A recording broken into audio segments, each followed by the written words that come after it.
आज के लेक्चर में हम return value of the function discuss करेंगे। एक फंक्शन की वैल्यू रिटर्न किस तरह होती है या हम इसको किस तरह रिटर्न कराएंगे और इसको हम अपनी पर्पजेस के लिए किस तरह यूज़ करेंगे, तो इससे आपको इसकी अहमियत का भी पता चल जाएगा।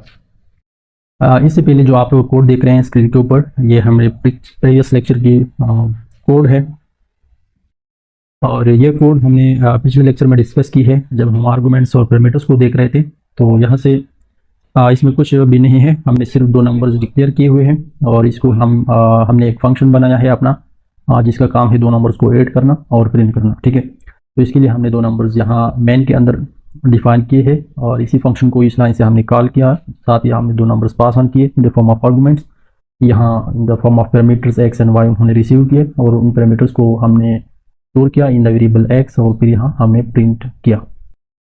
तो ये तो एक सिंपल प्रोग्राम था और इसी तरह का कोड हमने पिछले लेक्चर में देखा था। अब हम देखते हैं कि return value of a function का क्या मतलब होता है और ये किस तरह वर्क करता है। तो सबसे पहले ये देखें कि यहाँ पर जो हमारा कोड है इसको एक बार रन करते हैं और देख लेते हैं कि हाउ इट इज़ वर्क। ये प्रिंट करना चाहिए in the sum of 2 and 3, इसको प्रिंट करना है, यानी कि हमें स्क्रीन के ऊपर 5 मिलना चाहिए।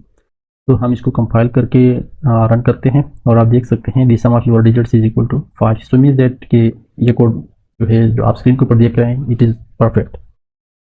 अब जो आपकी फंक्शंस होते हैं जो हम बनाते हैं वहाँ से आप वैल्यूज़ को रिटर्न कैसे करवाते हैं। तो सबसे पहले जैसे कि फॉर एग्जांपल ये जो वैल्यू है एक्स और वाई को ऐड करके ऐड वेरिएबल में स्टोर करने की जो वैल्यू है, यानी एक्चुअल में जो 5 ये कैलकुलेट करता है, इसको वापस मेन के अंदर कैसे रिटर्न करना है। तो इसके लिए आप क्या करेंगे, एक तो चेकअप करने के लिए चूंकि ये वैल्यू हमने स्टोर की है इन द वेरिएबल ऐड, तो क्या जब हम इसको यहाँ प्रिंट करेंगे और इसके लिए मैं ये वाला लाइन जो है इसको नीचे लेके आऊँगा, ठीक है, ताकि आपको कंफ्यूजन ना हो। पहले ये लाइन जो है ये प्रिंट कर रहा था सम वैल्यू को हमारी डिफाइन के लिए फंक्शन के अंदर से प्रिंट कर रहा था, ठीक है। लेकिन अब मैं चाहता हूँ कि ये जो वैल्यू कैलकुलेट की है इसी फंक्शन ने ये मेन के अंदर से प्रिंट होगा।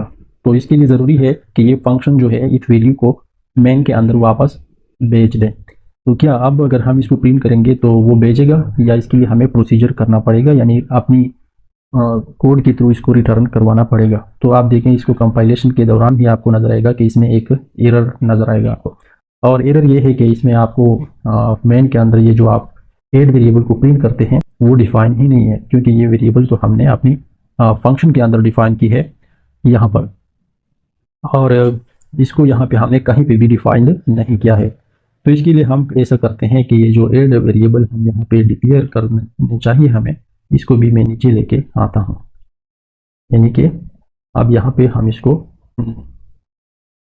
डिफाइन भी हमने इधर किया, ठीक है। तो क्या अब ये काम करेगा? एक किट अगेन यहाँ पे आपको एरर आएगी, और अब एरर ये है कि अब जो फंक्शन हमने डिफाइन की है वहाँ से कहते हैं कि ये ऐड वेरिएबल तो डिफाइन भी नहीं है। जाहिर है वो जो हमने यहाँ डिफाइन की थी वो तो हमने मेन के अंदर लेके गए, तो अब ये इधर डिफाइंड नहीं है। तो इसका क्या मतलब बनता है कि आपको यहाँ पे ऐड भी या तो डिफाइन करना पड़ेगा या कोई और तरीका होगा जिसके ज़रिए आप इस रिजल्ट को स्टोर करके यहाँ पे भेजें।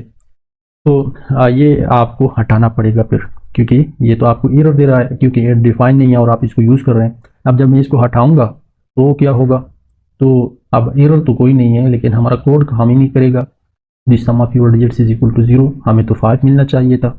द रीज़न इज़ दैट कि यहाँ पे ये जो सम कर रहा है ये जो फंक्शन का अपना काम है वो हुआ ही नहीं, और होगा कैसे, क्योंकि इसके अंदर तो कोड है ही नहीं, सिर्फ वैल्यूज उसने रिसीव की हुई है in the form of X and Y, लेकिन वो तो इधर ना तो इसमें सम अप हो रहे हैं और ना वो इधर इसका रिजल्ट आ रहा है। तो जाहिर सी बात है हमें 0 ही मिलना था। तो अब ये करे किस तरह काम करेगा, अगर आपने रिटर्न करना है कोई भी वैल्यू किसी भी फंक्शन से, तो एक चीज़ तो आप ये करें कि उसके सामने से आपने वॉइड को हटा देना है, क्योंकि जब वॉइड लिखा होगा तो वो फंक्शन कोई भी वैल्यू आपने बॉडी के बाहर एक्सपोर्ट नहीं करेगा। तो सबसे पहले आपने वॉइड नहीं लिखना है किसी भी ऐसे फंक्शन से जहाँ से आप वैल्यू को रिटर्न करना चाहते हैं, ठीक है। और फिर क्या लिखना होगा, फिर आपने लिखना है या तो इंट आपने लिखना है या आपने फ्लोट लिखना है, यानी जिस टाइप की वैल्यू आप रिटर्न करवा रहे हैं उसी टाइप का एक डेटा टाइप लिखें in the front of the name of the function, ठीक है।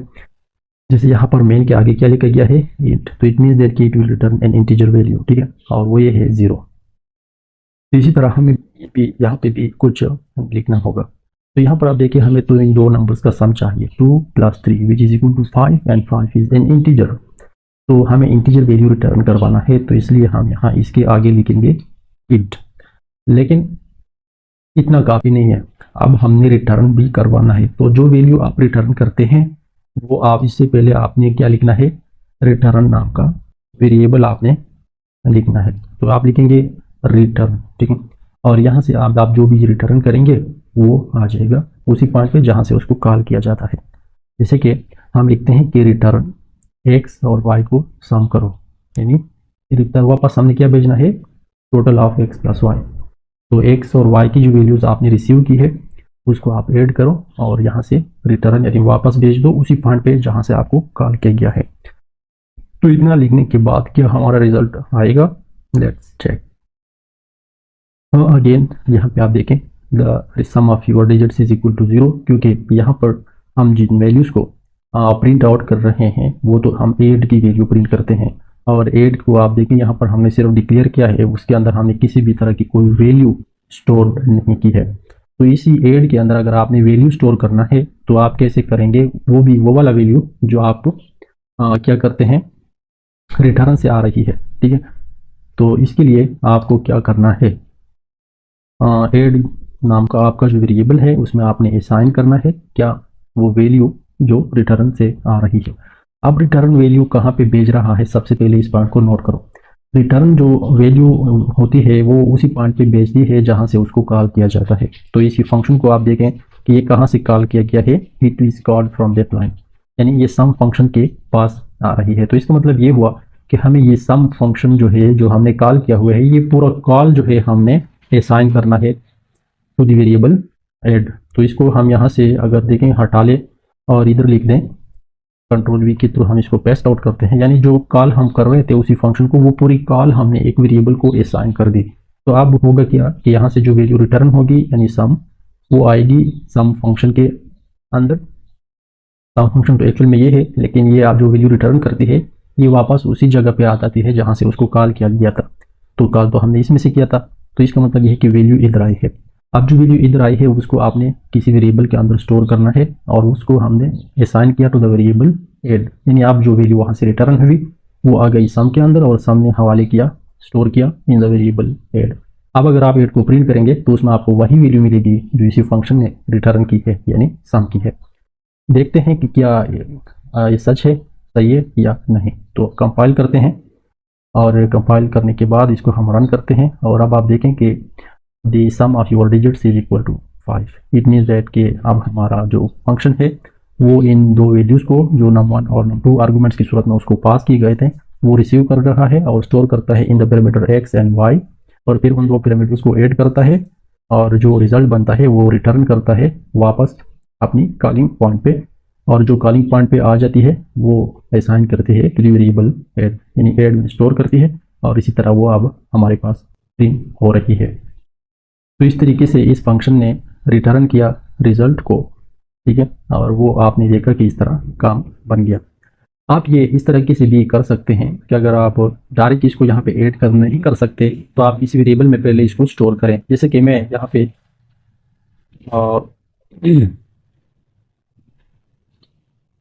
ये जो ऐड वेरिएबल है हमने नीचे लिखा है इसके अंदर मैं लिखता हूँ एक्स प्लस वाई और इसको डिक्लेयर भी कर लेते हैं यहाँ, ठीक है, int add X plus Y, और अब ये रिटर्न करें ऐड को। विल इट वर्क और नॉट, लेट्स चेक दैट। आप देख सकते हैं कि अभी भी रिजल्ट सही है। तो इसका मतलब ये है कि आप तो जो एक्चुअल फंक्शन था आपका दोनों नंबर्स को ऐड करना, ये सिर्फ आप रिटर्न में नहीं कर सकते, या आप किसी वेरिएबल में स्टोर करें जैसे यहाँ पर मैंने स्टोर किया और फिर आप उसी को रिटर्न कर दें, ठीक है। अब ये जब ऐड को रिटर्न करता है तो आप इसको यहाँ ऐड में असाइन भी कर रहे हैं, तो आप इस देख सकते हैं कि यहाँ भी ऐड डिफाइन हो गया, यहाँ भी ऐड डिफाइन हो गया। हालांकि प्रोग्रामिंग का कॉन्सेप्ट ये है कि आप एक वेरिएबल को 2 टाइम्स डिक्लेयर नहीं कर सकते, लेकिन it is in the case of कि जब आप इन दोनों वेरिएबल्स को एक ही फंक्शन में डिफाइन करते हैं। यहाँ पर हम इन दोनों वेरिएबल्स को डिफरेंट फंक्शंस में डिफाइन कर रहे हैं, तो इसलिए इसमें कोई मसला नहीं आ रहा। इसको आप डिफरेंट वेरिएबल्स के साथ भी लिख सकते हैं, जैसे कि एड की जगह मैं लिखता हूँ ABC नाम का एक वेरिएबल, ठीक है, ABC, ठीक है, और यहाँ भी ABC। तो इस टाइम आप देखें कि कोई मसला होगा या नहीं, तो there is no issue with that. Okay, आप देख सकते हैं कि अभी भी हमारे पास decimal digits is equal to 5 ही है, ठीक है।